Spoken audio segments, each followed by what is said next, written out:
Try பண்ணி பாருங்க. வேற லெவல் இருக்கும். ரொம்பவும் காரமும் சாரமா. ஸ்டார்ட் பண்ணிடலாமா?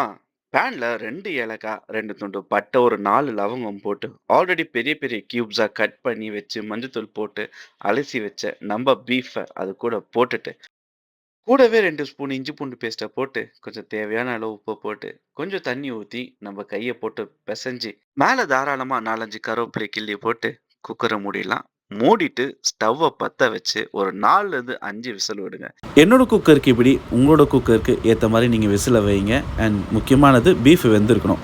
மீன்வைல் இன்னொரு சைடு சோறு வேக போட்டாச்சு. அதையும் செக் பண்ணிட்டு இருந்தேன். அதுக்குள்ளவே குக்கர் விசில் அடிக்க ஆரம்பிச்சிடுச்சு. ஒரு 5 விசில் விட்டு இறக்கியாச்சு. இப்போ ஓப்பன் பண்ணி பார்த்தா, பீஃப் இந்த மாரி நல்லா வெந்திருக்கும்.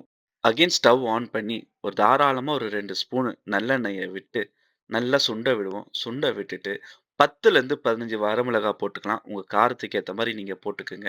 இந்த டைம்ல கொஞ்சம் சால்ட்ட செக் பண்ணி ஆட் பண்ணிக்கங்க. தண்ணி நல்லா சுண்டுன பிறகு 1 ஸ்பூன் பெப்பர் பவுடர போட்டு ஒரு 4 பெரட்டு பெரட்டி எடுத்து நக்கி பார்த்தீங்கன்னா, ஐயோ! வேற லெவல்ல இருக்கும்.